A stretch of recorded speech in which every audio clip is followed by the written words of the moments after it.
Good afternoon, fellow citizens. Welcome back to the Citizens Chat Show. My name is Masesa Demiano, and this is our home. Every Friday, we're here discussing issues, civil and political conversations that are in nature. And of course, today we're discussing the state of the economy in Uganda and our fiscal responsibility. Joined on the panel and to discuss this and much more, I've been today joined by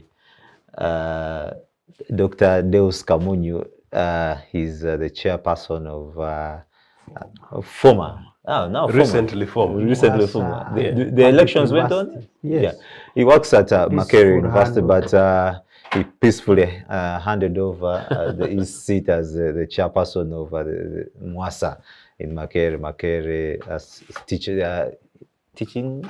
academic staff association. Yes. Yeah. So Deus, you're welcome.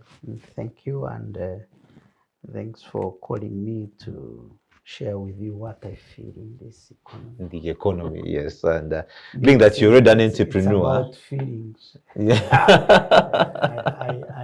I pulled out 10,000. It could not put 2 liters of diesel. And you're upper middle class? I don't know. Following Dr. Deus is our regular panelist.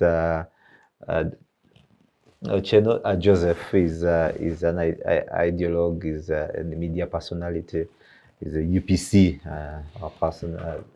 Joseph, you're welcome once again. Good to be here and always to share with my very wonderful colleagues. I am missing Sarah Birete, who is holed up somewhere doing a lot more for this country and for this group. But beyond that, I'm delighted to have my 2 colleagues. Yeah, and just to say that, yes, I know that Sarah also misses us, and it was an incidental that there's no female here. Yeah. We shall work on that in the subsequent conversations. And finally is also our resident panelist, retired Major Awich Pollar. We normally call him the state. He's the Director External Services with the NRM. Major, you're welcome, sir. Thank you. Greetings to our viewers. Yeah. Thank you. And of course, we are short by one panelist who is supposed to have joined us, but some technicalities came through and they wouldn't join in. But that will not stop us from having our conversations on this day. And to start with, I need to, Deus, you've been away for quite some time of this conversation. And I would start with you. We're discussing the economy, we're discussing how our government is responsive in some of these situations. But I would just want to invite you just to tell us how the current state of the economy is today.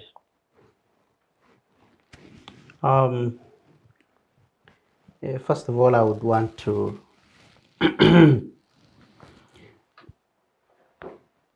project more of what, for example, I go through as a worker on a daily basis.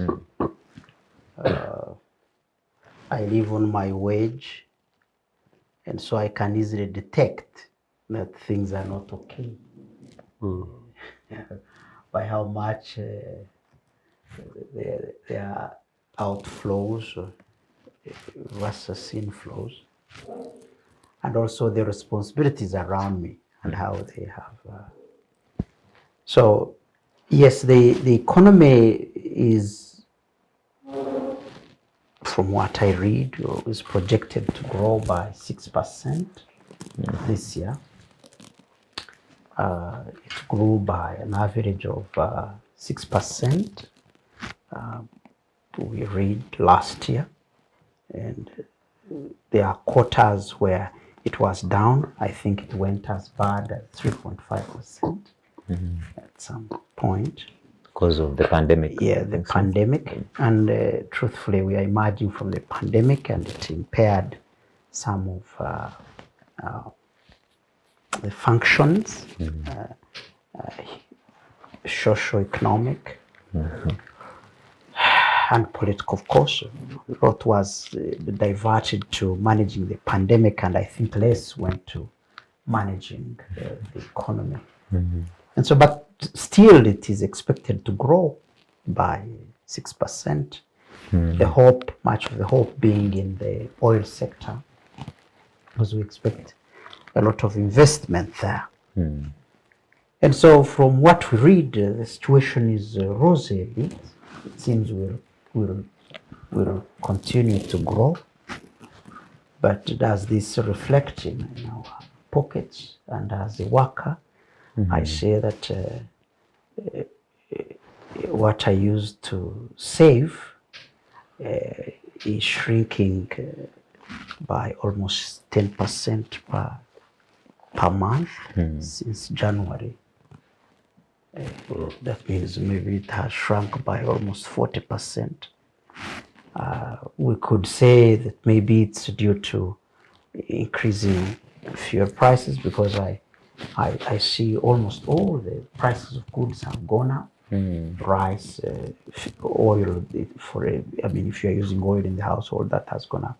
So as a worker, what I used to save for a rainy day is eaten up by almost 40%. And fuel is, for us who still take children to school on a daily basis, being the huge cost of living. And of course, the pandemic almost decimated some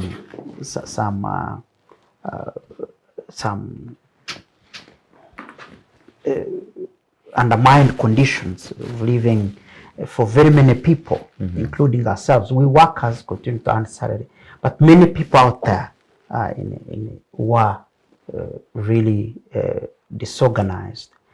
And having lots of dependents, and in the current economic situation, you find that a lot more our relatives in the countryside will be more affected by this. And I don't know whether they will also be able to, for example, meet their obligations in terms of fees payment. I receive my calls for fee support have almost increased by 20%. Fee support. I'm being sincere on this. And when you sent me this topic, I was thinking about it, and I wanted to focus on that. Calls for fee support, and to me that's very serious. They have increased by 20%. There seems to be more people, I don't know whether it's stress or more people dying, and a lot of calls to support that. And so amidst all this skyrocketing prices of everything, I think much as the national economic outlook is expected to be stable, but I think at a micro level, at our level, household level, the situation is not that good. Interesting, Doctor. In there, I would want to bring in retired Major. The current statistics show that the poverty has really shot to about 29%.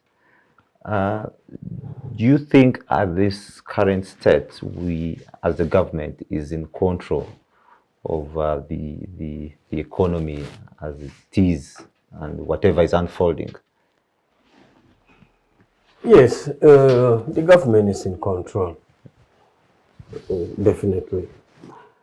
A day before, a night before last night, I was hearing on BBC that every 48 seconds, somebody is dying in the Horn of Africa, which included Ethiopia, Somalia, and Kenya, unfortunately. And this is due to famine. And they said the famine is related to conflict. And they concluded that this is a result of poor political management. That is alarming. Here we are. True, we have economic challenges. But that data and statistics is not attributed to Uganda. We have food. You can physically see with your eyes in the market that we have matoke, we have tomatoes, we have oil, we have food really that we can eat, potatoes and cassava and beans. Now, meaning that if you take the other data, that every 48 seconds somebody is dying, famine, nothing to eat, the community cannot afford, and that is associated to conflict, and that is a result of poor political management. I'm not saying because they are worse off, then we are better off. But I'm saying it's really not as bad as it is. It is known that we have the long-term program, economic development program, which is drawn by the National Planning Authority. In it, the party extracts and develops a manifesto. In it, we are running annual budget with the physical goals and financial goals, objectives of the budget. And a lot of infrastructural development is going on. So, things are moving. Remember that we are now in a global economy. We are no longer living in an island, in isolation. So you can't now talk without the global influence of the price of fuel, which is really not caused by Uganda. You can't run away from the effect of the Russian-Ukraine war, which is not a Ugandan cause. And you can't run away from the effect of COVID, which has just come up. All this spoiled the projected plan for government as per the last financial budget, or actually 2 budgets behind. So the political will is there and the political competence is there, compared to the other data which was brought by humanitarian agencies, global humanitarian agencies. And it is the same global humanitarian agencies which was saying that 48-second death is as a result of poor political management. So over and above, the situation is... Major, right there, do you think what and how it is unfolding here is as a result of good political management, or these are natural causes where people have their land, traditional land, the nature, there is a good environment that allows people, actually this like natural, like the weather is good for people to plant their own crops and survive on the little that they can plant out there, but not as a result of proper government intervention to ensure that this is, because by then we wouldn't be at this scale of 29% poverty rate. Your question is whether it is dependent on the government or it is nature. Yes. I'm saying it is the state, it is government. Nothing happens outside the jurisdiction without the power of the state. If we were to live in anarchy, the rains also would be as a if we were to live in anarchy, yes, you didn't see all this. You didn't see even tomatoes on the street. There would be total anarchy. Let me give you this example. Really? If you report, say, to those who report to Treaty Body System, say in Geneva, and you ask NGO whether there is a human rights education, and somebody tells you, yes, in KIU, we teach human rights education. You won't go and say, because KIU is a private university, therefore it is not the government. Everything that happens within the jurisdiction is either legislatively governed, policy governed, administrative governed. You only see the crystallized version in a product, and you may fail to discern the product from the synthesis of the policy matters, the legislative matters, the administrative matters. Nothing happens in anarchy. That is why people struggle for state power, because when you have state power, it is all this happens. The only thing is that sometimes it is attributed to the state when it is a failure. When it is a success, it is nature. When it is a failure, it is you, government. When it is a failure, it is you, government. When it is a success, God. No, nothing happens within the jurisdiction without. Interesting. Ndugu Ochieno, I would want to invite you into this. Yeah. You know, Comrade Awich is a fantastic gentleman, he's a colleague and a friend of mine. But it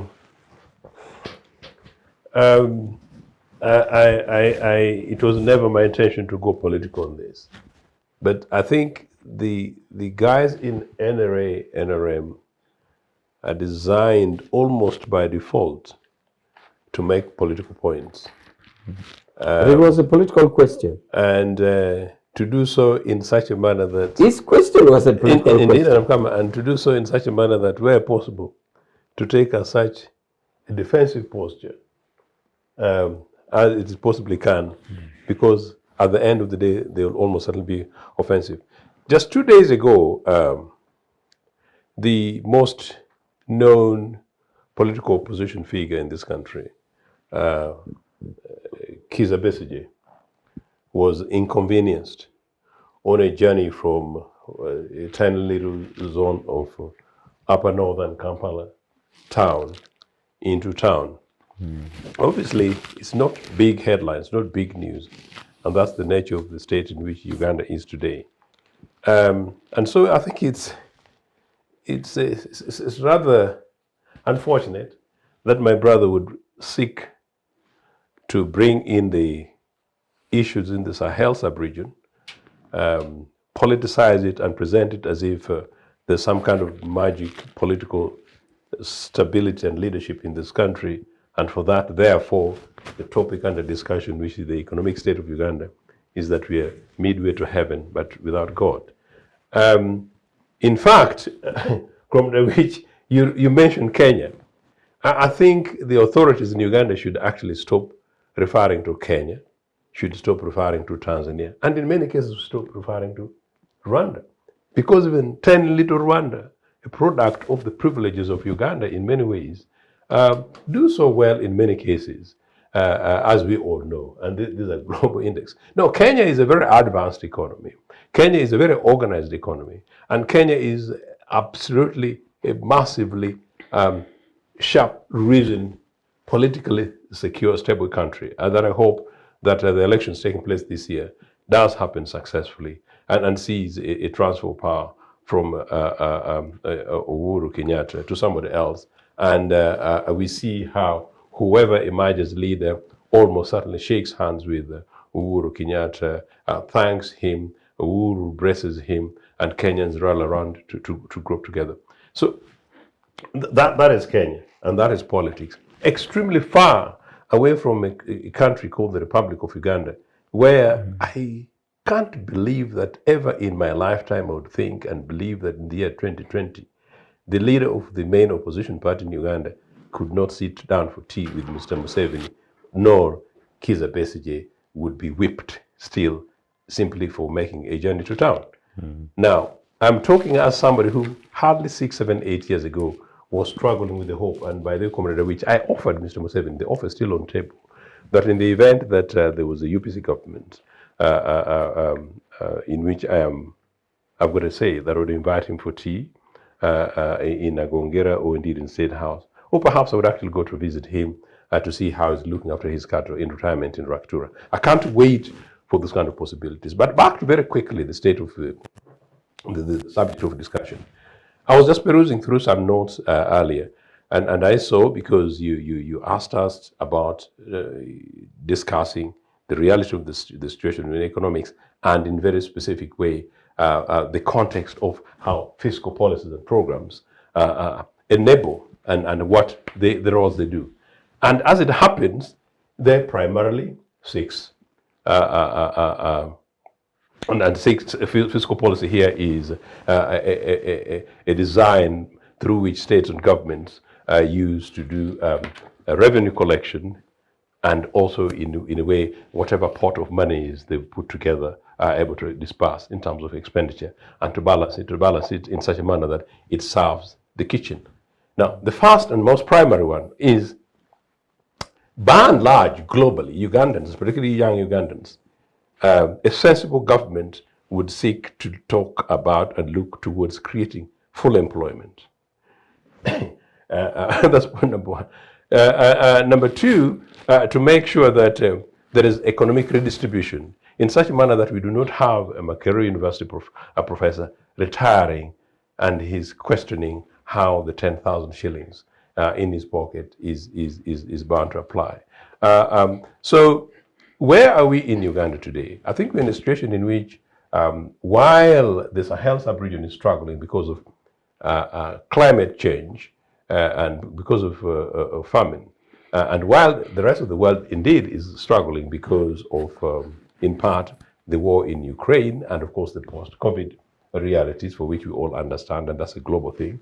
Our neighbors, Kenya here, went through subsidies, and the other day I was having a conversation online where somebody came back to me, a friend of mine actually, and said that Museveni was very sensible not to push for subsidies, and was saying that subsidies means you're picking it from some pocket and you'll have to return it. But of course that is generally true. You know, and subsidies mean that you're picking it from a particular pocket to cushion the struggle.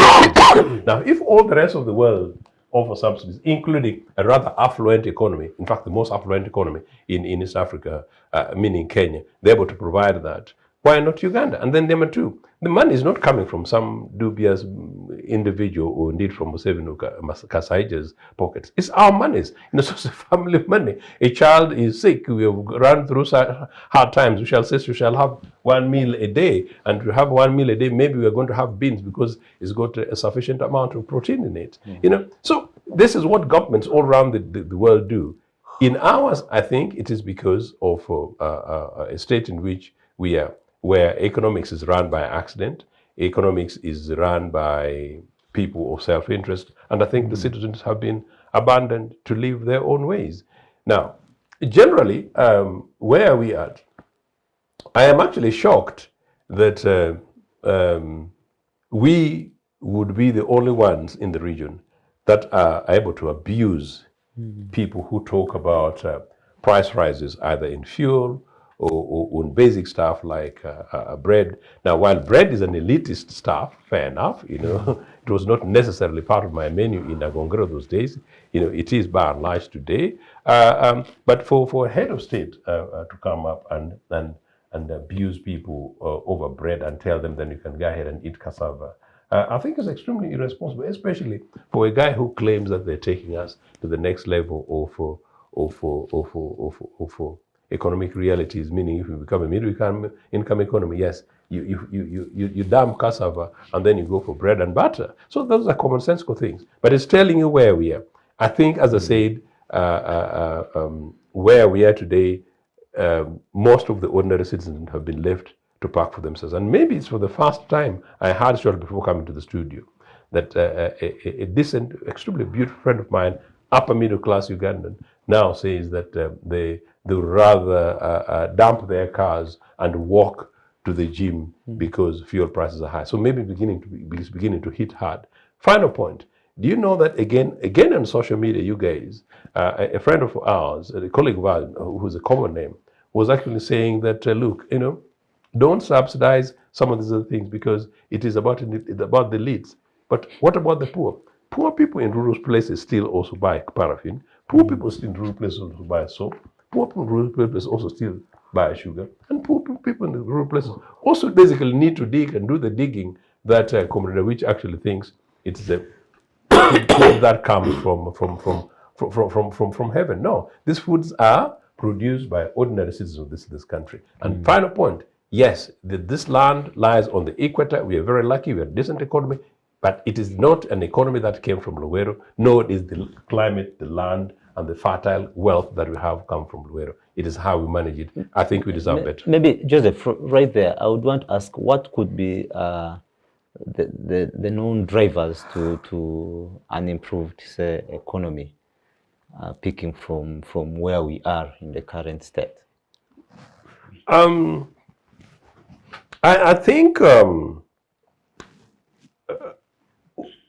filling the gaps of corruption, filling the gaps of waste on very large unnecessary government. I believe in socialism, believe in big government, but big government not of corruption, and big government not of a parliament which is bigger than the United States House of Assembly, and one in which you can't even account basically for the receipts that we got for COVID. I would be saying that we should invest more in agriculture. And this is very interesting. The economy is reasonably rebalanced. That agriculture, which used to account in terms of activity for a big proportion, has reduced to sort of like under 30%. But I would still pump agriculture in terms of investments and cushioning. One, because that's where the largest number of the poor, the population are, and the largest number of the poor, especially if you want to cushion and to rebalance the economy, because part of the other thing is about redistribution within the national economic wealth. But agriculture does cushion, not in terms of figures, because one of the last figures, I think was the last financial year, gold accounted for the biggest receipts before coffee. Now, that gold was not Karamoja and Toro gold. By the way, we have gold in Toro, so you guys better come to Toro, but don't come to loot. But most of this gold is gold that would have come from beyond the borders. Given us pointers, we shall visit. Basically, yeah, so it would be that. But amazingly, the civic sector in Uganda has grown, and so natural is doing rather well. And as it were, discussions about unemployment, meaning the month of May fading off, would be an issue. But generally, I think it has been very much about the gold stuff, for which you can't really substantially quantify. I think the perceived confidence on oil means also that the numbers and figures have sort of come up. But generally, by and large, it is the traditional sectors, and that's why it's very important that this coffee thing gets investigated, and Mr. Museveni should be held to account. So should his officials who actually made this dubious deal and put it on the national table and risked us losing the number one aspect of our economy outside the export of labor, which is basically slavery. Did I read that that contract he finally cancelled it? The president? I read so, but I don't have the authority. I still read so. I read and I saw the MPs really. If we are to go by media report, which is not admissible in a concrete discussion, is that the Monitor headline reads cancel. The New Vision reads challenge. So the New Vision doesn't say it is cancelled, it says MPs are against it, but the Monitor clearly says it is cancelled. But I think it is not good to gamble. We can get some rightful time to know the authenticity. Facts. Okay. But you remember here, when we discussed the coffee, first time, I promised that we are going to discuss it, we meaning the party. And I told you we are going to have a caucus. The party caucus is an organ of the party, just like you have women league or youth league. And being a director at the party, I'm a member of the caucus of parliament, even if I'm not a member of parliament. We did go, we did discuss in Kololo, and it was such a hot and touchy issue that even when it was an inside discussion, you'd see that the movement members were very critical. And the party chairman said, we shall review. And I think the next time I came back here, I was very happy. I said, I told you we are going to discuss. Don't you see what we did? You were relieved. Yes. Yeah. That shows I always tell the truth. That was good that you picked, you at least, it came from here and you had to go and represent us at that forum. Yes. Civic space. Top grade. Yeah, that was good, and that's I need to invite you on the issue of because he was trying to raise. We pointed out some aspects in the drivers of the economy, but then in this period we're into the budgeting process, and I would feel the budget and the allocations should be looking at how to better the economy at some point. So I would want to ask. Do we have efficient and effective budget allocation mechanisms that possibly the model that would ensure that there is value for money and at the end of the day, the budget is delivering to its mandate? Yeah, I've been involved in this budget process, watching as the head of academic staff in Makerere and also in Uganda, because I'm always interested in fixing my wages there. Yes. And we seem to have very sound mechanisms for budgeting. because there are calls, which are several calls for sectors to input and ideas to be generated, all the way towards approval. There are several calls, there are several considerations, there are several discussions. For example, on the wage side, we've had several meetings of interest to us, and so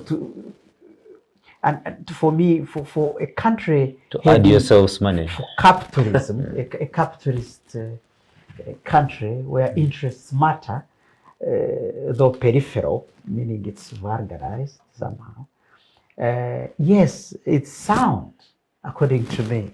The mechanisms are sound and interests are taken care of, and areas of where they want high growth spasms are taken care of. Onto whether that is finally implemented is, I think, what could be discussed. But budgeting mechanisms and interests and of course of all of the executive also, in terms of, for example, the governing parties' interests in economic growth, and I think all of them usually are taken care of. But Joseph seems to be because I'm looking at the core system. What goes on there, I see lots of discussions taking place, interest groups coming in, noise being made Very here and there, consultative. and very consultative. That's what I see. Do you know? Or to whether that then results into the actual allocation, appropriation, because that's a matter of parliament. Because by the way, I was going to tell you one of the tests of a very uncomfortable economic situation. I overheard or I read. I don't know whether it was also a rumor or it's not accurate. Yeah. The speaker saying that the MP should have a salary increment Yes. because the prices of goods are going up and the situation is becoming tough. Now, that also shows you from the highest office of government, it's a kind of fact, confessing that there are problems, and MPs maybe have started complaining. And you see, because of lack of very sound social systems that we must admit, and I think it's synonymous with the capitalism, peripheral capitalism. Yes. Lack of very good social systems. Most of these people in the villages in the countryside are dependent on us. This is where you want to, when people see us asking for wage, it's not even because we are asking for ourselves or to take our children to Dubai. It's because of this social burden that we take from government, that capitalism officially throws to us. And we can't let go easily because these are relatives, our friends. When someone dies, they expect you to send something, etc. And so when we ask for, it's just because we are shouldering also the burden of it. And I'm glad those who allocate wages have been responsive over years. I cannot discredit government from my side. Because over years, like since 2015, government has been responding, not at the pace we want, but responding and allocating money for wages to academic staff in public universities. Now level, you can argue it's not good money, or 15 million for a professor, though other categories are waiting, but it's been responding a bit. And that's, to me, very important from the economic point of view, because we shoulder a lot of burdens also as individuals, as working individuals. Because when you work, you don't work for your family alone in this country. You work for community also. You work for charity. You work for many things that government no longer supports strictly, because it's not a social government, maybe a bit. Though I believe that responsible capitalism is also a little bit socialism, but you must first make the money.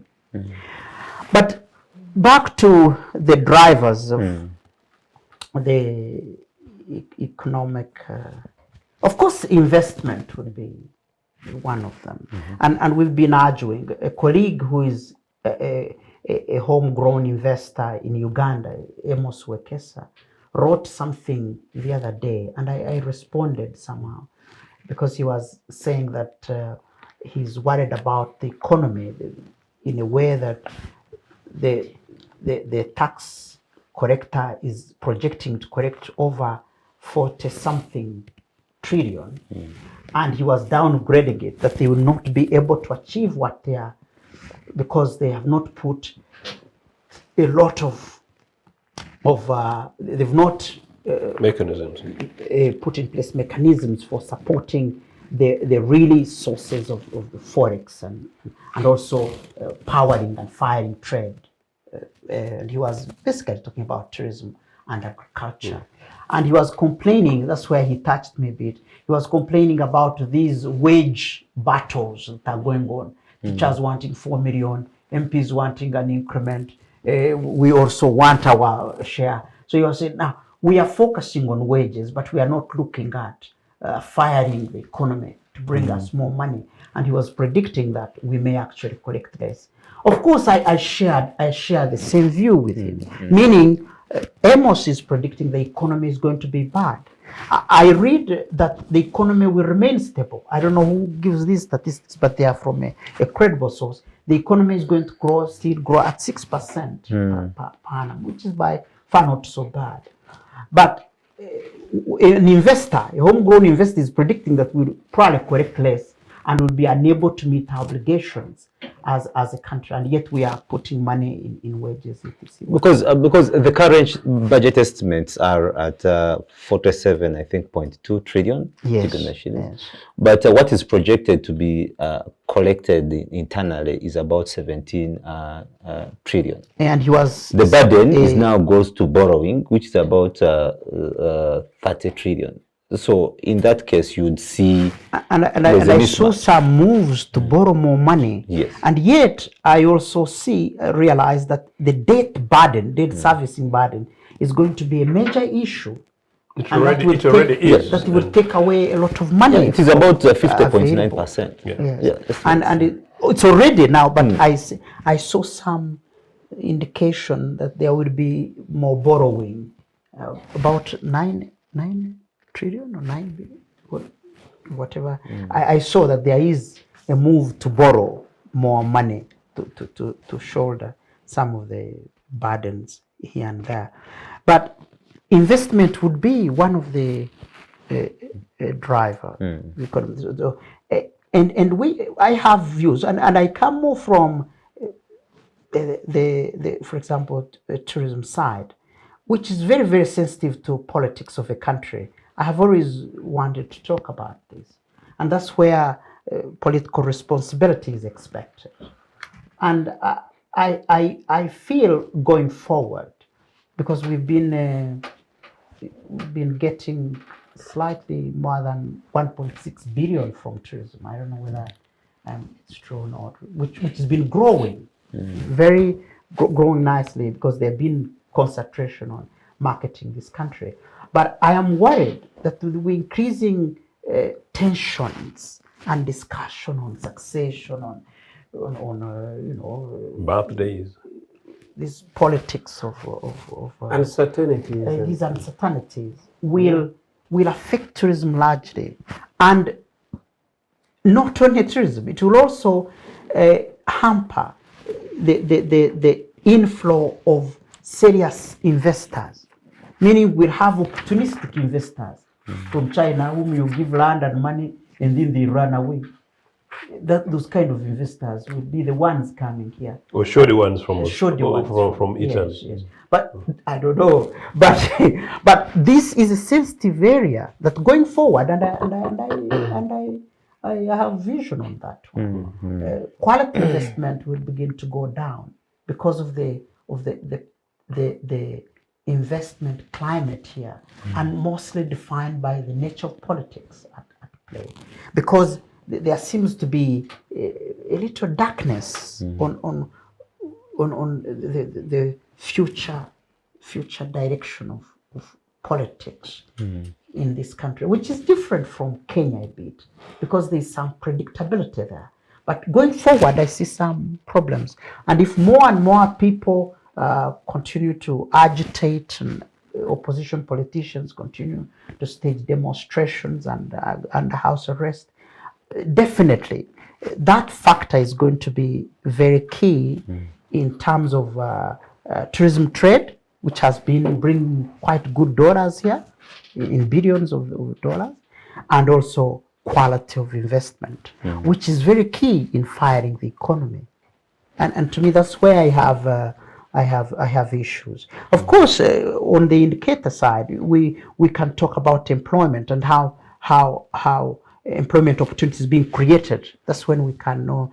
In the first quarter of 2022, the first quarter, there seems to be there seems to be a rise in employment opportunities as a result of some few investments in the oil sector, because a few jobs were created. But I don't know whether that will remain the case going forward. So the political question has always been and will continue to be the very key question for this country to answer. And I hope, and I've always hoped, that NRM would, because I hope, I'm a child of NRM and its leader was my childhood hero. I still hope that would be solved squarely, dealt with in the NRM era. And that would solve a lot of and this uncertainty, because that question has to be answered. The peaceful handover of power is what we all believe one day will answer. And once that is done, as a gifted by nature country, as a country of beautiful people, hospitable people, what the NRM has done actually has increased our cohesion also as a country. Those I see people saying, "Oh, we are dividing further," but I don't see that in my children, and they are and they are more now. The youth are so many now, over 70%. I see they are a little bit less concerned about our tribal nonsense, apart from those who. But I hope all these things are done with, and then the economics would be discussed with ease, and maybe we would go to the level of Kenya beginning to discuss. But now you can't discuss economics here in this country without deeply looking at the social political issue. It's very, very difficult, and that's my view. Interesting. I want to bring in, I think, Major at that point, because he's literally a player in this context. We are talking about the political uncertainty, which is one part of the whole. It affects, really, it is almost the backbone. And in there, while Doctor brought in that aspect, he was talking about the investment as an investment, literally, which is could be one of the utmost drivers to economic economic development. I would want to use that word. You think we are actually on course, especially that you have investment? He's talking about investment, and you have quality of investment. Quality of investment. Those that come with sound but jobs, then, not those that take maids and cleaners.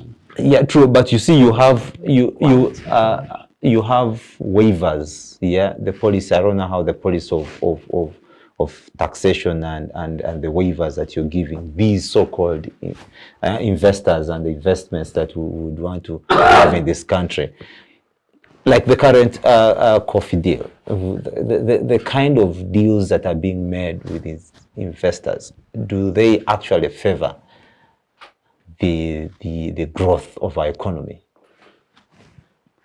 Okay, I think I get your question. Basically, it's about investment, and in there, you're asking the conditions that permit what you call investment. What Professor calls quality investors. Yes. By and far, the atmosphere for investment has been created. In that you have the much imported IMF World Bank conditions. So that really is what flourishes, especially for Western investors, which also the Eastern, like China has taken advantage of. And this goes with the legal framework, the laws that govern them, what makes them secure, the laws about their profit repatriation and all that. And relatively also security as compared to the past. So there is that. Now, there is also a concern about the bickering and agitation, how it affects. And I've told my friends, I think even here, that should we as Ugandans think, because you're in opposition, continue to pull out information that is negative to the country, then we are all in this saucepan. For example, if I stood up on this TV, which watched by the whole world, and make an unsubstantiated statement like NRM is castrating men, the whole world is seeing. Either you think you're saying it jokingly or otherwise, you have not said, is it Ochieno who was castrated? Was it Mugisha? Was it Okirot? But you said, honestly, NRM is castrating men. Now, slowly by slowly, these agitations and this negativity catches up with us. That is when you are now going to have the genuine investors running, and you have the fake one, which can risk. After all, what risk? Some of them come and get the money from here. So in other words, we should be very while government has created the legislative framework, the security framework, the roads, the electricity, and all this, those software infrastructure, our preferences really boils us. And remember, even if you argue for a cancellation of donations, money for donation, it's our mothers in the village. It's all of us. You're not going to cancel aid or donations and then it is NRA which will suffer. The whole country. So I believe that even when we're criticizing, and we should make very responsible nationalistic statement, okay? None of us is really working in the bad interest of the country. We should make that so that the infrastructural situation that is put in place does not operate without the software, the words that we do. Otherwise, the laws in place qualifies what an investor is. And we should really stick to it so that we really have investors in the real sense of investor. Even where there's tax benefits, the law is clear about who benefits.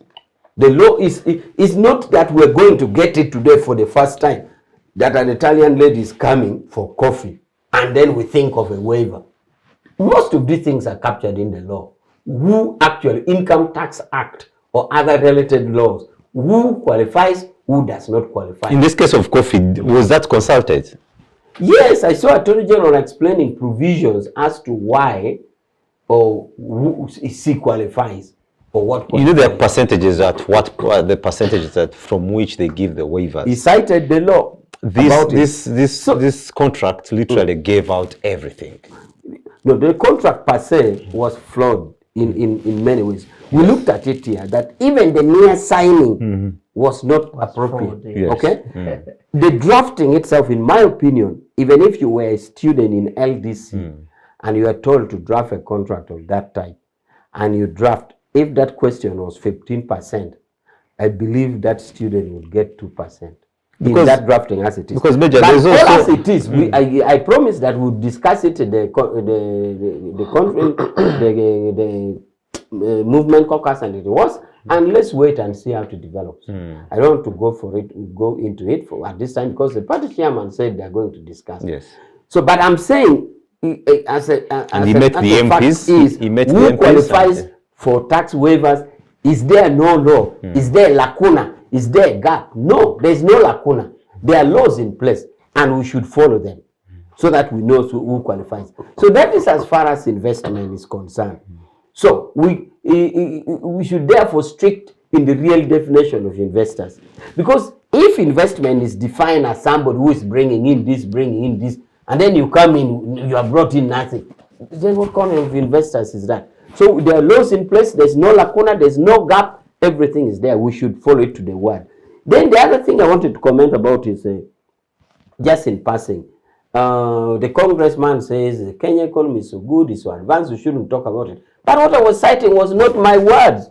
It's a group of humanitarian groups saying it. When It's not me saying convenient to you refer to it. But So me, it is I'm not- speaking as an authority, as an Ugandan, as an East African. So it is. So Yes. if the humanitarian agency are quoting that the 3 countries, 48 seconds, people are somebody is dying, Yeah. and he said no, let us not mention because it is it my framing? No, I think the context. Then, so that is what it is. In fact, if it were you are to put it as a personal level, you remember this joke where the Russians told the Kenyan, in Security Council, Kenya supported the Ukraine against the Russia. And the Russians said, come on, you Kenya, you have no business talking about this thing. First go feed your people. And he even went further to say, Kenya was talking like a man trying to shake a tree, a big tree. In the end, it is your buttocks which is shaking. You can't shake the tree. They told them off. Said, come on, go feed your children, people first. So, whatever I was quoting is not my words. You can Google it now. You can Google and find that is what I the have no humanitarian objection thing about. is saying. I have no objection about So the facts. that but is just the it. relative Now, comparison. about the budget, can I make a comment about budget? Budget so far, like Professor says, it is consultative, it is process, and it is that. I think a problem which is still in contention is Ugandans by far seem not convinced about procedural aspect, especially in level of supplementaries. People think either it is too much or think that even others come so late, even when the next budget is the other day, you still have it. I think that is some debate that needs. And I think very soon it might also come up in the party. So, but otherwise the consultativeness, the whole process is good. But if you hear voices, like those who hear, for us who hear voices, there are still elements of the supplementary, is it managed well? Of course, there are laws that govern it once again, that there are laws that govern supplementary. At what stage, what percentage, where must it, the limit stop?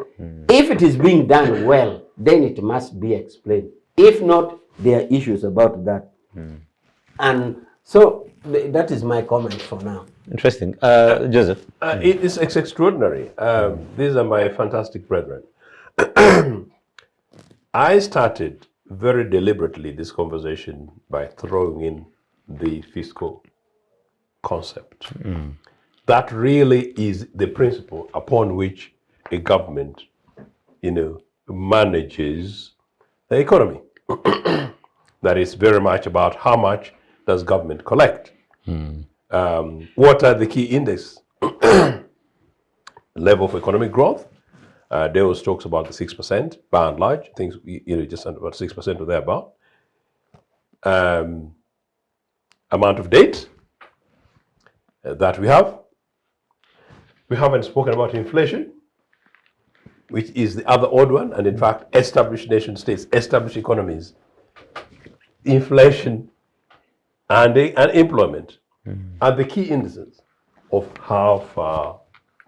Inflation today is about 3.7%. To the extent that the figure may be 3.7%, the question is whether or not the price of fuel at the pump is sustainable, or whether or not guys who don't eat bread, someone who can, an ordinary person from Chiwatele can go and get a bunch of matoke and they sustain themselves over the weekend.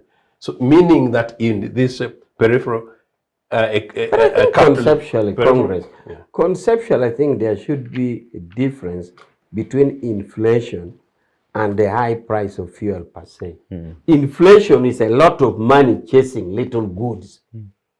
But you seem to think that once there's a cost of fuel is that, then that is inflation.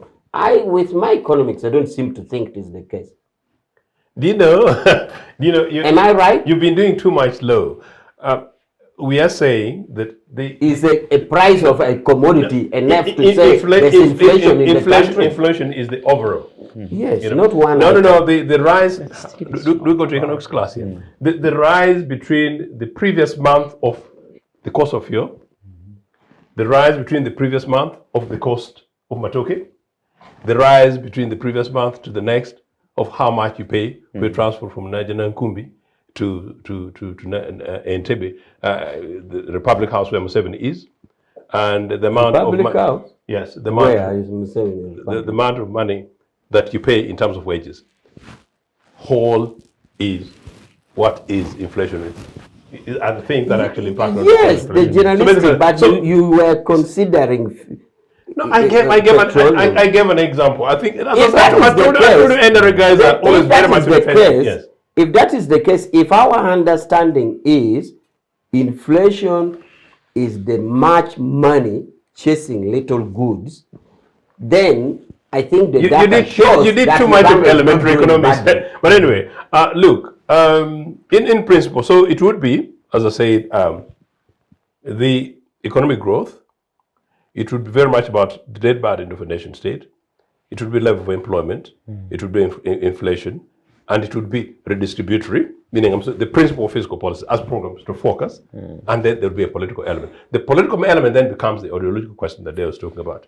For a UPC government would say, would rather, when we're looking at the debt burden, borrow slightly more, to cushion the weakest in society.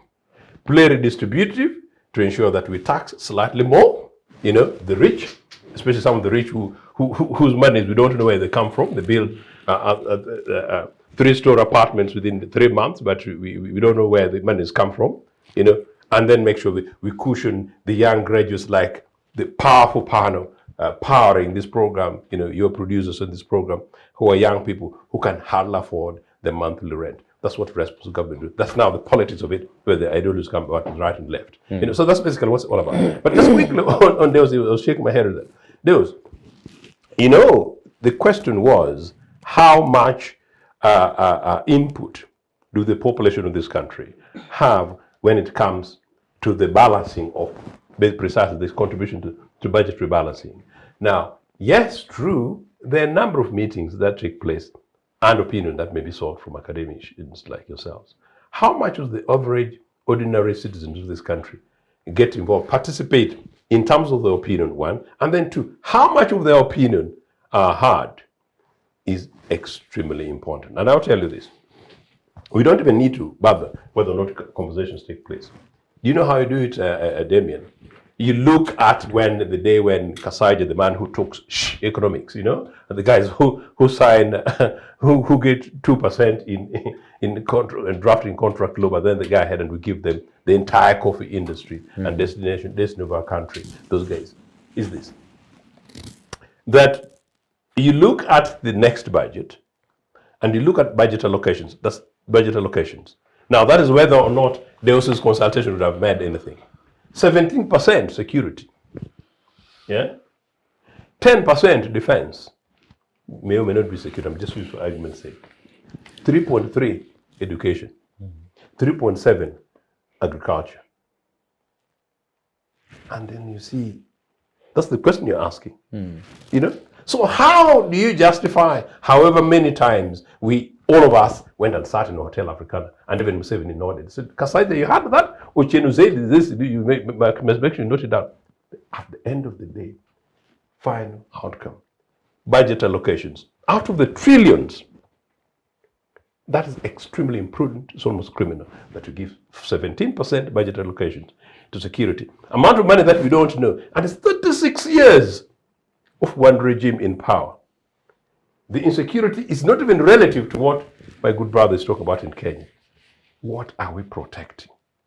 Interesting. That is the broader context of the debate around the economics of our country, but where politics, as we all said, is really the issue, which Bill Clinton would say politics or economics stupid, but in quote, meaning the context is the big issue on the table. Yeah, thank you very much, Ochieno. And right, we will have this extended conversation. We just need to have a small break and return. To our viewers out there, thank you very much for following. And of course, this conversation is going live on Civic Space TV. Be part of it on YouTube. You could subscribe on Twitter. We are on Chat Show UG hashtag, but also on Civic Space TV hashtag. We, of course, discussing the economy, the budgeting. All of us are affected out there in one way or the other. Kindly tune in. Let's share our thoughts and see how best we can do for the country and whatever we are doing out there to survive. Let's have this short break and return.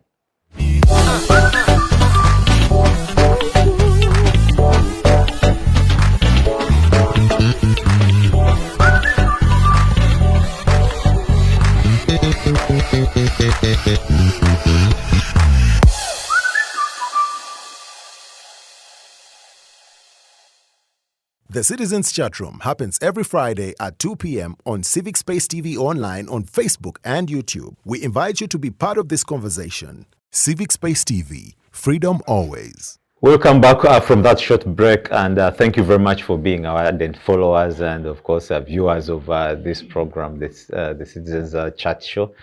And thank you very much for always being with us here every Friday. The debate today, of course, is on the state of the economy. We know what is happening to us. Each one of us is affected in one way or the other. And of course, we're also discussing the responsibilities, the fiscal responsibilities that are attached with the government. And in the studio, I've had the privilege of hosting Dr. Deus Joseph Ochieno, and of course the retired Major Awich Pollar, who are helping us in the understanding of the situation as it is today.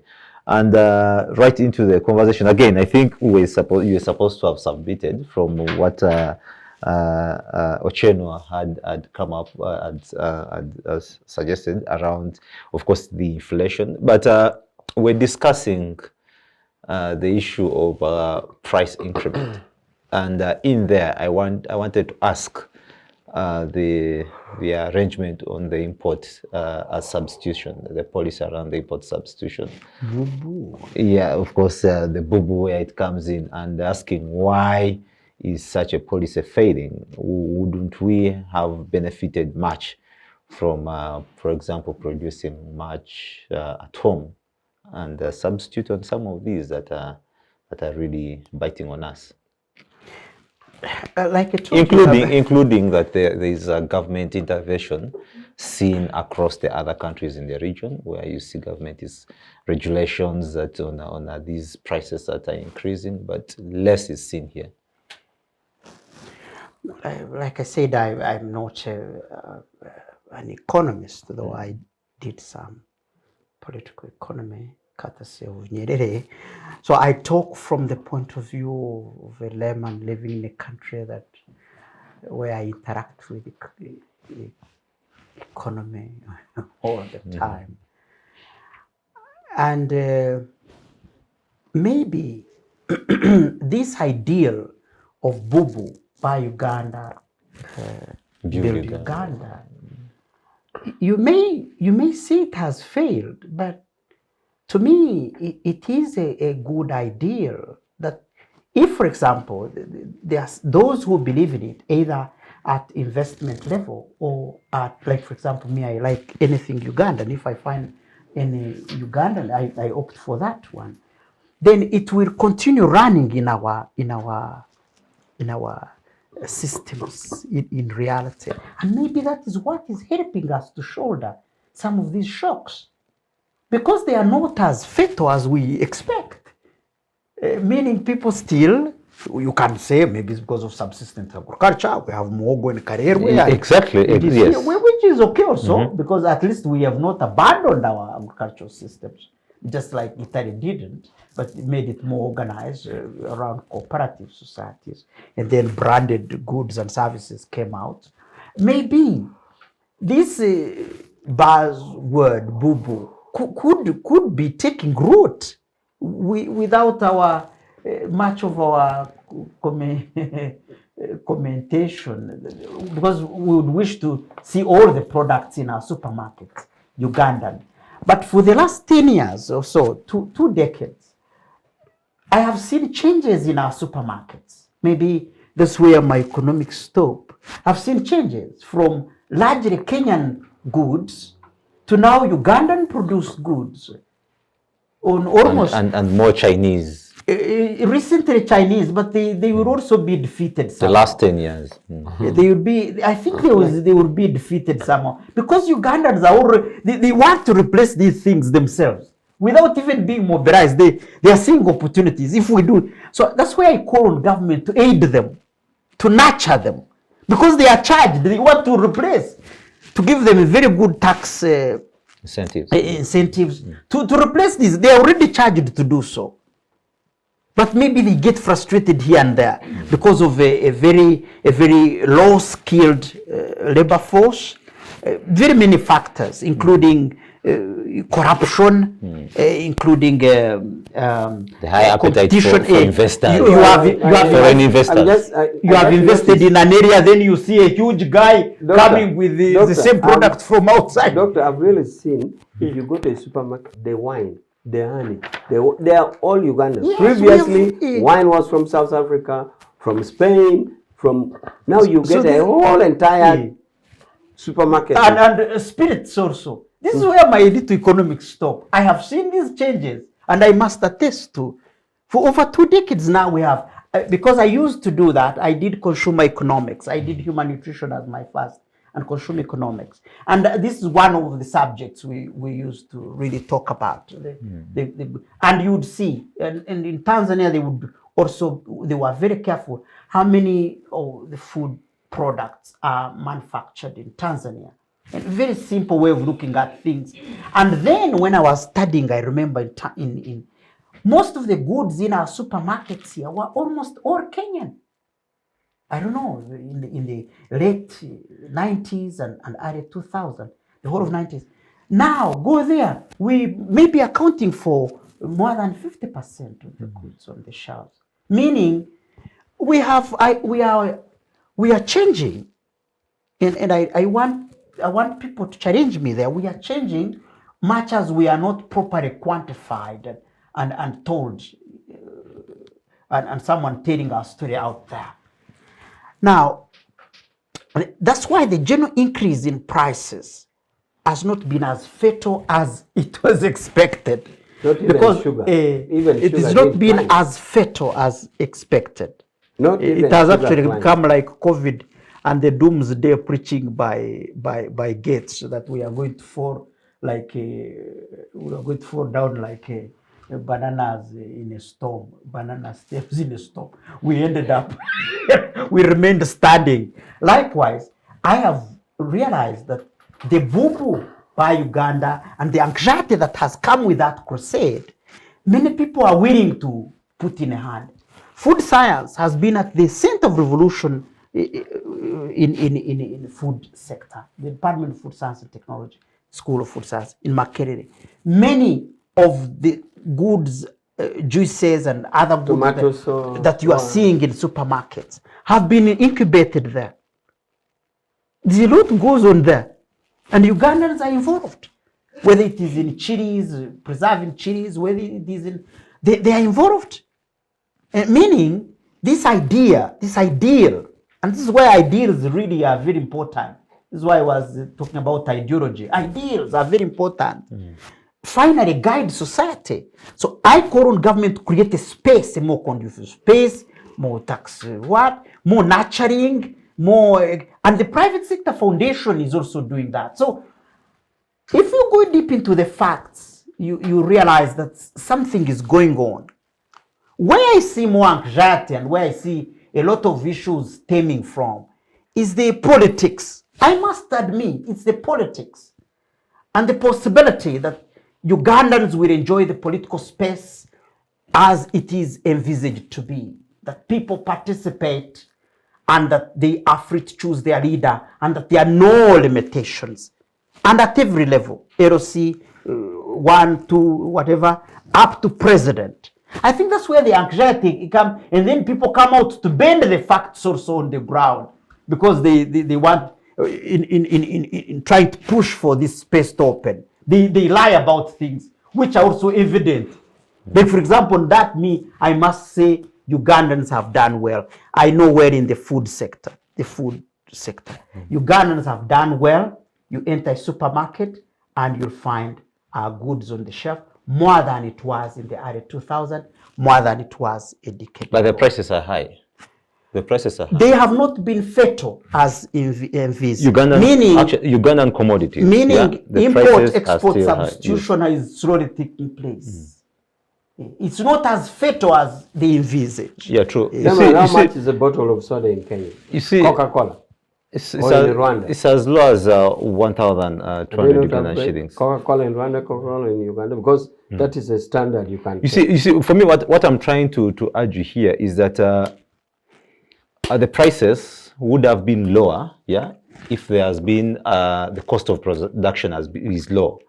But in Uganda here, first of all, the raw materials they use, including the packaging of the bottles, are mostly imported, and you can't get a standard, or the companies that really actually make these bottles for people who package like honey, Maybe the if you're spirits talking about highly branded goods, those are in the supermarkets. International brands, but our No, homegrown the brands which homegrown. are surviving, The homegrown. packaging is done here I see factories where Making packaging is done like he talked of Yeah, the in wines. industrial areas. Those bottles are not regularly available. You'd have there are companies here that make them, but the cost of them of production and also making sure that these bottles are with you is a little high. That's why we're talking about the need for government to come and really come through to support in the area of import substitution, which we are not seeing them doing so much. And I would have thought that the government of Major Awich, this is something, looking at the price increment, is something that you would have paid much attention to. We are paying. But I thought the presidential roundtable investment brings on board a lot of private sector players, and these issues are talked about. I've been a bit close to them, especially the hoteliers, and I think they are progressively being given attention. It may not be quality attention because our envelope, I think, seems to be a bit still small. But UDB has a good envelope. Increasingly being given attention over time. We can talk about the vagaries, that the very many anxieties that have come by corruption, what, but the institutions are there, being undermined by corruption, but these things are there. I see them. So maybe what we can say, when you talk about like the aspects of shelter and a house like this being dirty, we can choose to sweep it, but the house is there with all the rooms. But maybe the sweeping is the problem. They are realigning, and that's where I have a problem. And this is where I would wish also NRM to be more clear, to have an ideology, a clarity in its ideological confusion, and explain to the people what actually we are in and how we should handle it, such that all people now understand. No, we are in. You are free. You're free to do everything. But look, the biggest problem, according to me, is with politics. Like it or not, all these pressures. I'm a politician, and the heat, and the heat is from politics and the inability of players, the ruling government and the other governments in waiting to clearly see certainty. I don't know why people are not taking this seriously. Doctor, this brings a lot of anxiety, and even people start saying, "Oh, Boo Boo is failing." When actually on the shelves I see Boo Boo. Dr. Deus, it's interesting. If we can sort out the politics, yes, and this is where I challenge that we need to create this certainty. Because it has to be once and for all. The NRM came to create this certainty, and I want to see it in my lifetime. Dr. Deus, then we can enjoy the country. This conversation comes in at the light just a few days to when there is a presidential address on the economy. I think it's about the 22nd. I just saw a tweet, I think, of his handle, that 22nd he will have an address on the economy. I think, and to me, I feel this debate is ripe towards possibly checking, but also scoring our conversation here on what he will be able to respond to then. But as an academia, I wanted you to also talk about the aspect of human capital development, because the index itself shows that about 38%, our children born in Uganda, they are productive up to about 38%. Today. Because and I would want to wonder why that is. Human capital development was one of the very key promises of the NRM government. And I've been reading all the speeches of the president then. He was even more serious in the 1990s, talking clearly about it and giving an example he was giving an example while in Lagos, I think, he was in West Africa, and talking about that South Korea and the fact that out of human capital, they are able to export more than oil-rich nations and earn more from the creations of men, creativity and innovation. And this is a very serious area where, yes, NRM has put in place, of course, liberalized the education sector from primary to university, because that is within the IMF demand. Which is a disaster for an independent nation to liberalize on the basis of IMF and to do so particularly in education and health. And here we're talking about human development. That's actually one of the biggest errors. Yes. But anyway, so if mistakes are made there, I mean, we can discuss. But as a result, the quality, because we have put almost hands everywhere, we've not concentrated keenly on quality education, on the quality of human capital. But there have been promises, though, us in the education sector, there are promises day in, day out. Like, for example, we've been talking about R&D, research and development, research at universities, and the fact that we do not have a vibrant private sector that can fund research at universities. That would be a dream at this point, because most of the companies are struggling to break even. They even on tax holidays, etc. So to again tell them to fund research is like an insult of some kind. So meaning government must come in to allocate more money for research and development. And recently, I think 2 or 3 years ago, government started, and it's begun with Makerere. It's been now allocating money. I don't know if they're going to do it this year, but I pray they continue to do it, because they must fund research. And then challenges. The nation must have also a research agenda, so that we can now see more of our young people, intellectuals, getting into innovation and finding new ways of solving our problems. But it is true that conversion costs for our on the output, conversion cost, meaning when a graduate comes to the university and how much you spend on them to convert them to do a job, is still higher for companies than in other countries, meaning we are producing a more raw person who is not really, who doesn't have enough know-how than our neighbors. So we need to put in more. And this was also to do with the liberalization issues, where technical schools were all converted into universities, and anxiety they are in, when actually Kenya retained their institutes, the practical institutes and colleges, and they were able to have more people with blessed hands coming from lower institutions and doing the real work than universities. Now what we have here are very many graduates with degrees but less skill. Yes. And also the attitude. You know, when you have a degree and they tell you to sweep or to clean somewhere or to do basic work, you tend to the attitude is, I'm a graduate, how can I do this? Now this whole issue of making small institutions also led to that. But I've heard that still within that mistake made there, we can still recover. And so there are processes to review our education system. I think there's a commission headed by retired Major Mushega to review this, because clearly in my side, and look deeply in the mistakes were made really. And we have so many young people now coming out without, they are holding envelopes. They don't even think they should be sources of hope. They are looking for an investor from Chukubo who never went to school to help them, give them a job.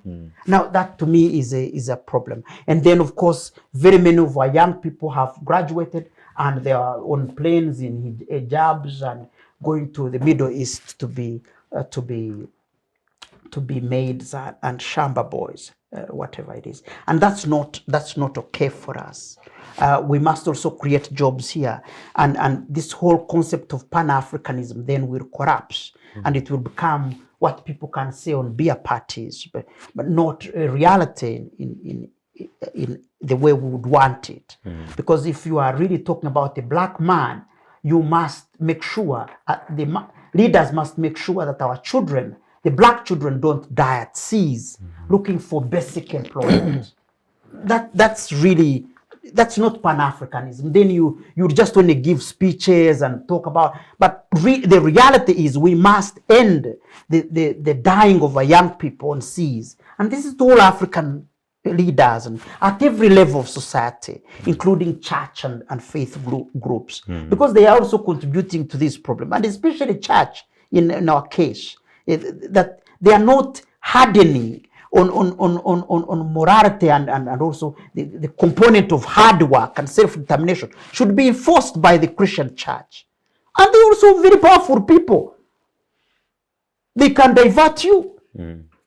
They can divert the whole government from its direction if they are not serious. So, and yet they have a higher moral calling than a politician or government. And so we need to look at all these things and work together as a country to get our young people skilled,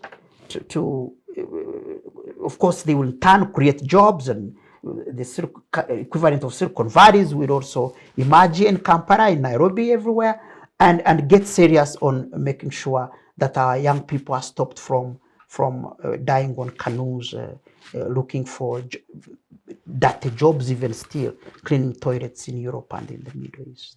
Interesting. I was saying I found it so much critical, and of course wanting to respond on the issues of human capital development. And of course the challenge here, we know the quality of education is at its lowest, and importantly health, because these are some of the key indicators. Actually, these are some of the key factors that affect the development of a student to perform at their highest potential. And when we are talking about labor force, which would later help into the economy, some of the drivers is being affected in this line. And we don't see much that is coming out from Maybe government before in that him, line. I also want to say that the quality of labor market, if you talk to any serious investor from Europe or these people with big dollars, one of the things they look at when they are locating is the quality of the labor market, the skills that they are in, the attitudes and the ability to convert. Is it the reason why each investor... So it's very important input in Is it economics. the reason why every investor that comes here talks of job creation, but not much is offered? Our people are given more of a casual, then the expertise, the expatriates are given to the foreign investors. Could it be the reason in that way? Human capital, I was thinking to say yardsticks or measurement, how you measure that this one has better human capital than the other one. Or for example, if you take one Peter from Uganda and another Peter from Tanzania, I'm trying to think around that to see. But education generally, at one time as a country, we did so well, or especially lower education, to the extent that you'd literally or physically see buses flowing in from Kenya. First, before, it was the opposite. You'd see buses leaving Uganda to go to Kenya for education. Then there was a turnaround where buses would come from Kenya to Uganda and Tanzania and Rwanda and South Sudan for education here. And this goes for up to senior 6. The understanding would be that the region or the beneficiaries see as if we have better quality education. Now, as for the employable or the employability, we still have departments or faculties, medicine, law, and all that, which we are doing it. So we would have. So the question again is like, you have the engineering, or are those engineers practically engineers? Or we would rather go for the lower caliber of cadres, like the Kenyan example I gave, But these cadres, they may not be graduate, but productive. You can judge them by the output they bring out. So that has been the trend. But for me, the other part that worries me is that even without specialized sciences in our education, and I don't know what Mushega is going to do about this, that you have educated person who can actually not interpret things the way they're happening. So in the process of failure, we still have graduates who actually think that old man or old woman, the witch doctor who didn't go to school, can actually interpret it better. So you have graduates who cannot explain why this table is here, and he thinks to explain why this table is here, he has to seek an interpretation from a witch doctor. I find that kind of education very wanting. Some education what has really led to this? Some education system prefer some aspects of literature. Do you want to put in in your curriculum some materialistic literature that critically looks at material aspect of things? Or do you want to introduce your children right from the inception of education to mosaic literature? Mosaic literature here means the world was created in 6 days. God woke up and said, today I create the land, tomorrow I create the trees, the next day. So in other words, mosaic literature is the Genesis, the Exodus, the Old Testament generally. So apart from really producing cadres from our education system who are productive, but even the conceptual framework of understanding is so low that somebody is there, is a graduate, but literally can't interpret situations the way they are. You find people really good. I have seen it here on Mitiana Road. You find, I used to have, my sister had built a house there. I met very educated people because my sister built a house and she lost her husband. So they went to the village and abandoned this home. So some witch doctor came and entered. So when my sister said, go and chase them, go and see what I went and asked the witch doctor. So when I met there, these very educated people thought I'd come for the same. They actually started confessing to me how strong this witch doctor is, how the witch doctor will make me a general. I looked at them, and others were bankers. So he said, you mean your education system can think that this illiterate man can interpret things that you have failed than you, the graduate? So this is a kind of education. So we're talking of education that way. So I think the reviewers may have to think some specific literature introduction into the education system. And this literature system would serve both for arts and sciences. At least some element that introduces tools of analysis that can strengthen you to analyze a situation as they are. Not conspiracy theory that this must happen because of the other one. You know, conspiracy theories, gambling, speculation, without knowing why things happen. Up to now, some people can't even explain why others are short and others are tall. They think it is God. No. Material explanation will show you that our bone is, the height is generated from femur. That communities which are exposed to climbing hills and mountains, this femur becomes strong and therefore you become short. So all communities in the hills and mountains, unless they are Babfurichi, they'll be short. Those who live on plains like South Sudan and Argentina, they are tall because there's nothing strengthening them. In fact, the current Acholi and Langis and Teso who came from Sudan were much taller. They have reduced in height because the Ugandan terrain has changed. But all these people don't understand in education. They think it is either God or it is the spirit, the witch doctor will understand. So the education system needs to be reviewed. Maybe if I could ask, you come from the NRM secretary, because this has been my pain. Because I thought that would be part and parcel of the ideology on which then society is rallied. Because in my view, an ideology should have some sort of ideals the superstructure, let's say, if I could borrow from Marxism, a superstructure. And in that superstructure, there are philosophies, and there's education, there's social issues that help in the social and political economic formation of a country. And this is where I ask myself, most of the young people now you are blaming are less than 36 years of age, meaning they are all children of the NRM. So why are you blaming them? Can we say that maybe the ideology was wrong? No, they have no ideology, and they had no basis. Because we can't blame these children. We can't also be spectators. And to an extent, we have to account. And we can't blame him either, because he's himself a victim of the same thing. You know, the question of educational review, unfortunately, Amanya Mushega is the more cleverer offsprings of NRA, NRM. These days he espouses FDC. I regard him reasonably. But Amanya Mushega was an NRA education minister, possibly the longest serving before Janet.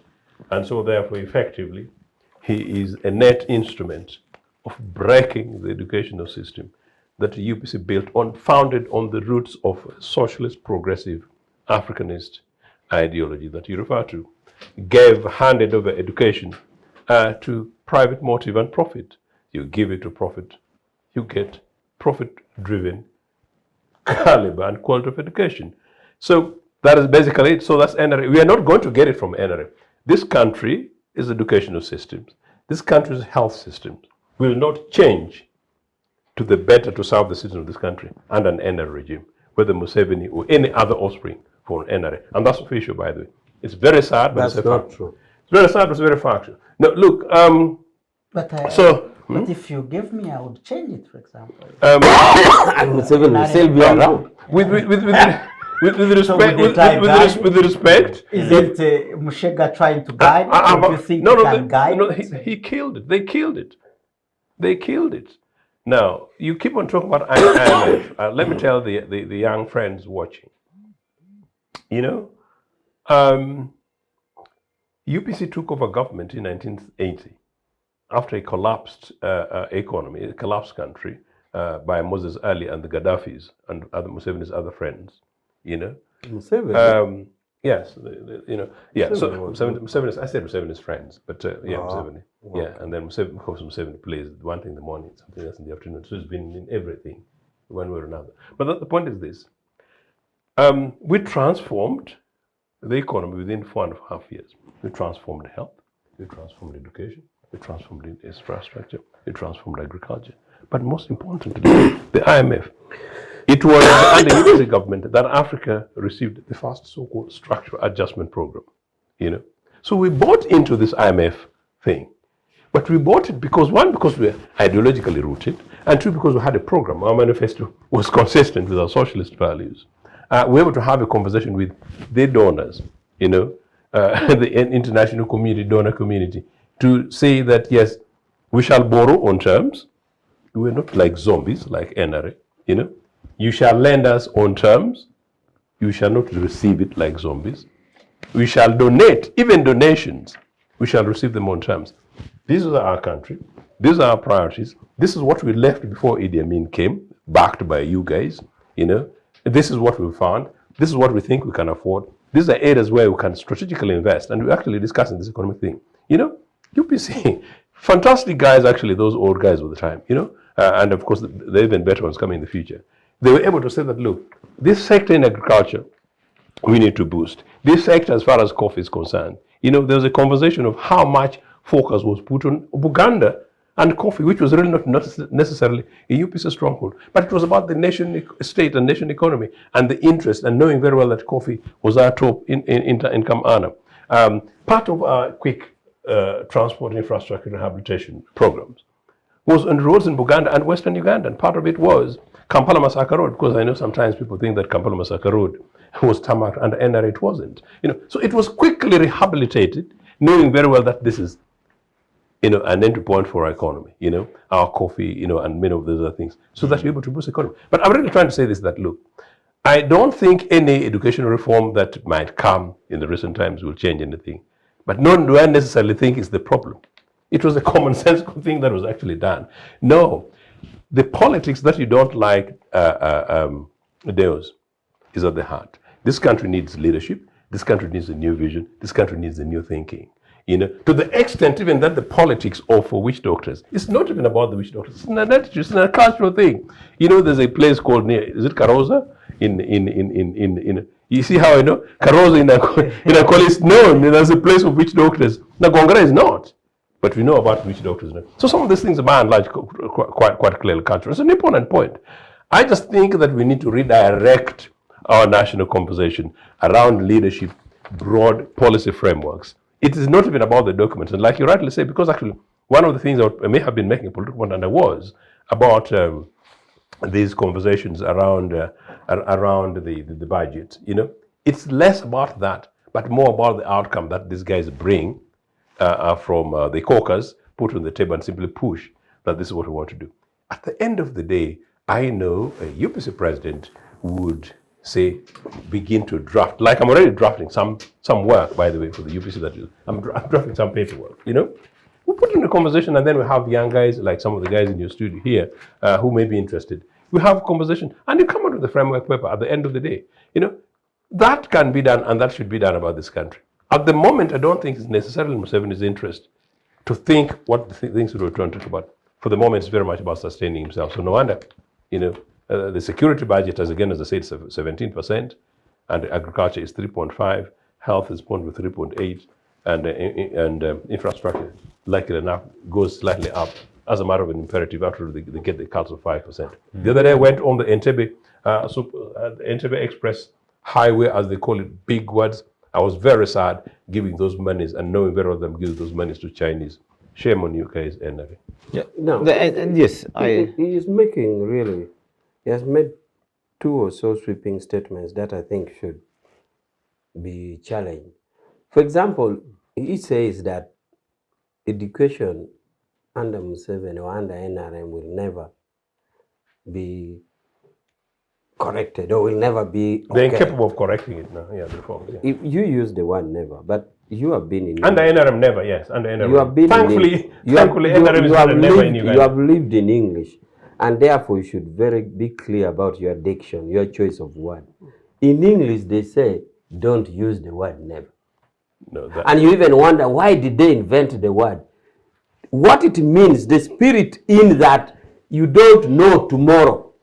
That is what the English said. Don't use the word never. There's no meaning that you don't know tomorrow. Okay, can I qualify that with confidence? Let me there is no circumstance under which NRA is going to be a never. So don't use the word never. No, NRA is never going to be a permanent concept here. So I said so. So don't use the word I knew never. I said no, but NRA is going to be a permanent. Because even in English where you have lived, it said don't use the word never. And even ask the English, then why did you invent the word if it's not supposed to be? But the spirit there is that there is no permanent condition. You don't know tomorrow. But the point here is that the education system has moved in like this. First of all, the greater aspect of education is that it is set by and large by UNESCO. The idea is to set a global kind of education system where if you're a doctor in Uganda, you can be a doctor in Brazil. If you qualified as a doctor here, you can be in Uganda. So UNESCO also has a kind of input in curriculum. But then at the same time, what we're saying now here is that as a country, we should also have our negotiating capacity. Even if we are negotiating globally with the education curriculum system, we agree that a medical doctor should be qualified in Uganda and acceptable in Brazil. That is okay. But we're saying as a system, it has been going on, maybe without much paying attention by the NRM, or NRM had thought otherwise, and it did not work that way. And that's a common mistakes in management. But you don't use the word never. So still, with the import of Mushega, a lot can be done. Especially, I'm insisting that whether it's natural sciences, hard sciences, or social sciences, our education system should be able to give our people clear tools of analysis. And now this brings me to your aspect where you are saying which doctors are cultural. No way. For example, somebody complains in a hotel management, that for him is not being promoted. His friends are promoted. And he goes to a witch doctor to see why he's not being promoted. And the management gets to know of it. So they picked Peter and John and said, you go to the market and find out prices for tomatoes. Peter goes and asks how much it costs. He comes back. But John goes and asks, how much is this tomatoes? If we supply in this big quantity, how much would you reduce? If we want to make you supply us for a month, can you supply, then we pay you later? You know, it gets into more detail. Now, when both of them come back, they say, do you need to go to a witch doctor to know why you are not promoted? I would absorb you to my policy So forum. can't you understand this? So these are the tools of analysis. That's I'm correct. saying. But you are saying it is cultural. No, nothing cultural. It is just the inability to understand a situation, and somebody resorts to mysteries. So the education system should be like that. But so I am saying that much as the global education system has a lot of input by UNESCO and all this, but as a country with our sovereignty, we must negotiate. We can design syllabus. We can put in ingredients, literature that can strengthen us. But that's why we've done terribly badly. Yes. But I also think, and this is my view, like Joseph is saying, this issue will never be fixed.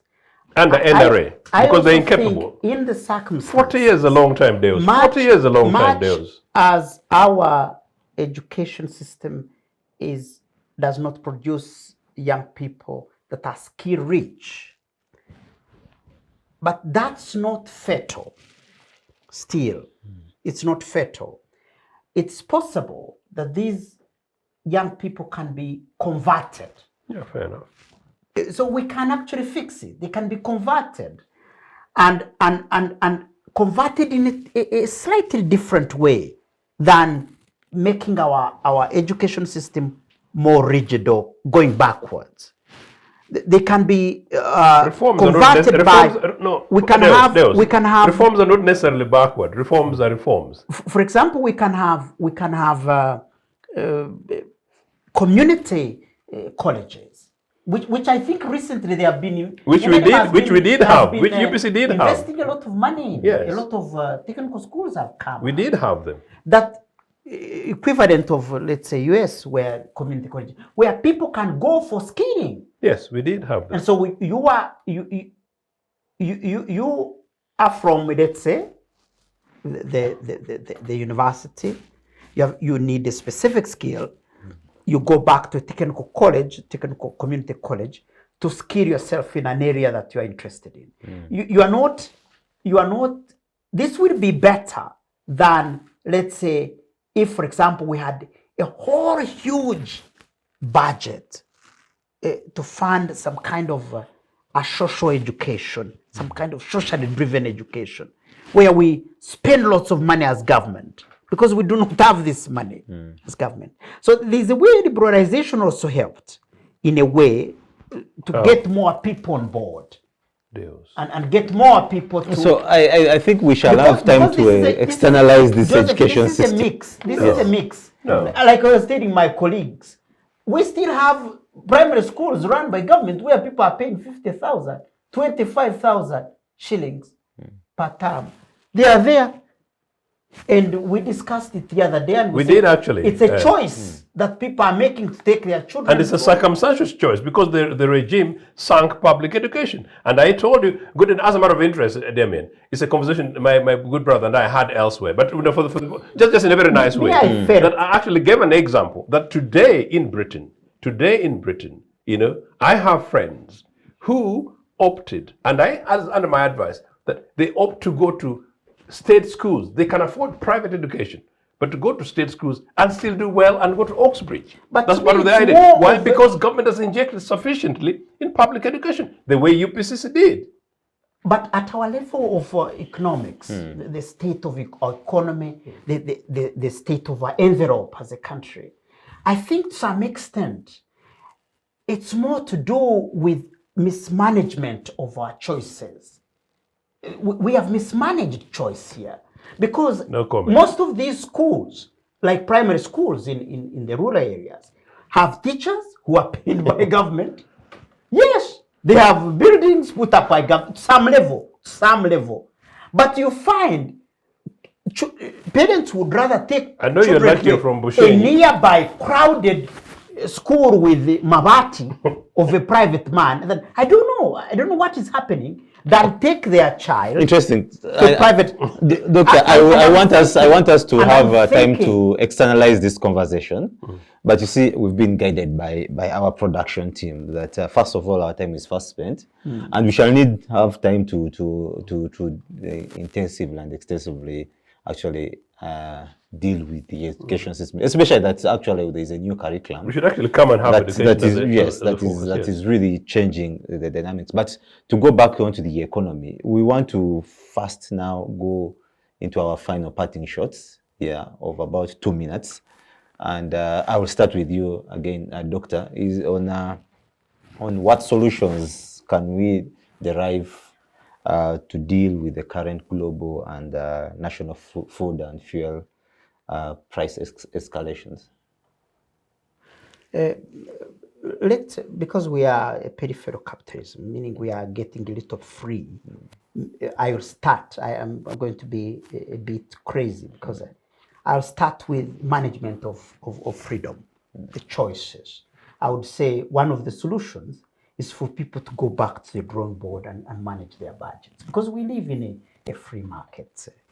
You can't afford to not to sacrifice. It's a free market, it's a free choice. That's number one. That's one of the solutions for people. Cassava to bread. Cassava, yes. To manage, because this is a fact. We are peripheral capital. We are free. We are free to make choices. The government is not saying you must eat posho. You must. It is choose properly. Choose carefully, and go for an item that costs less.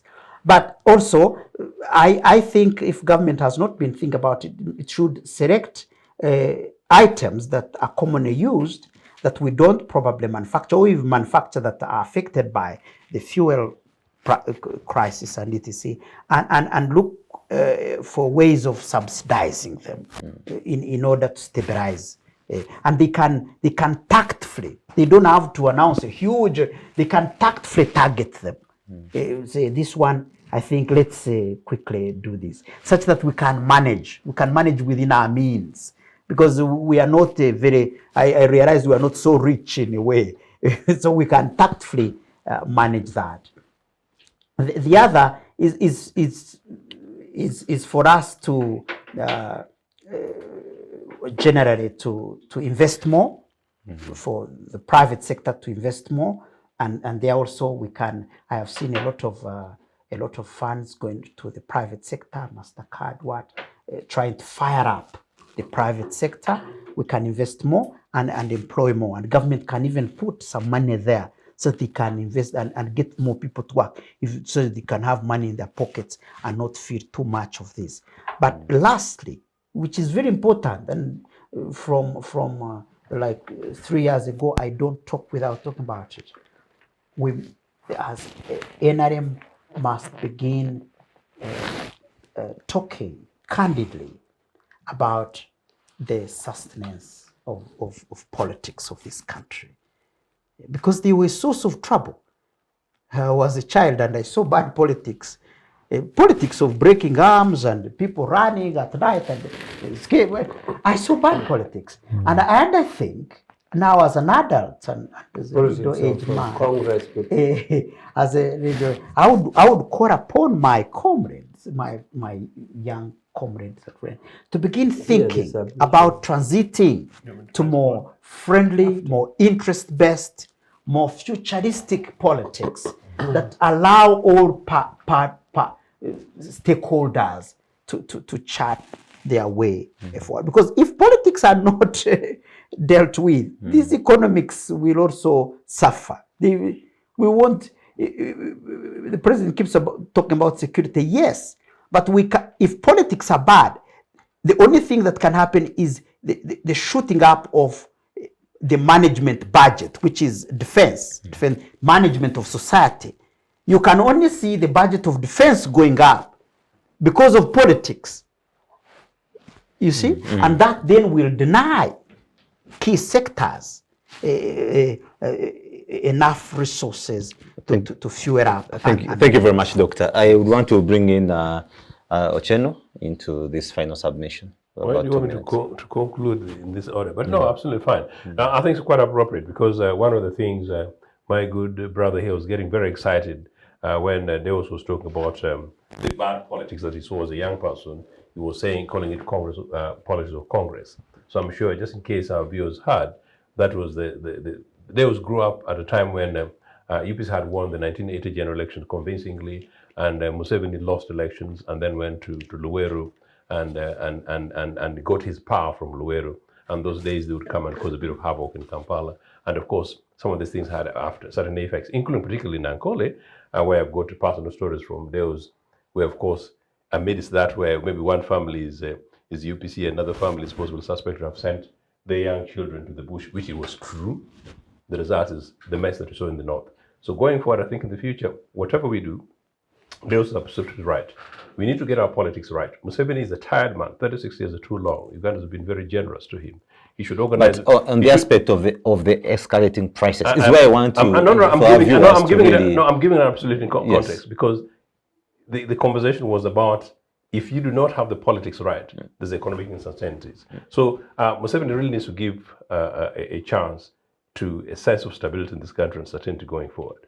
But I think really going forward, it's imperative that common sense prevails and that the key sectors of the economy that matter, 75% of the population live in rural places.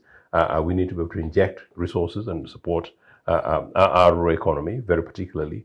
But at the same time, these guys talk about investors. I think they should begin to look at inward investment and domestic investment rather than dubious foreign investors for whom we give free land, tax havens, and we don't inject any opportunities for capacity for many of our young people.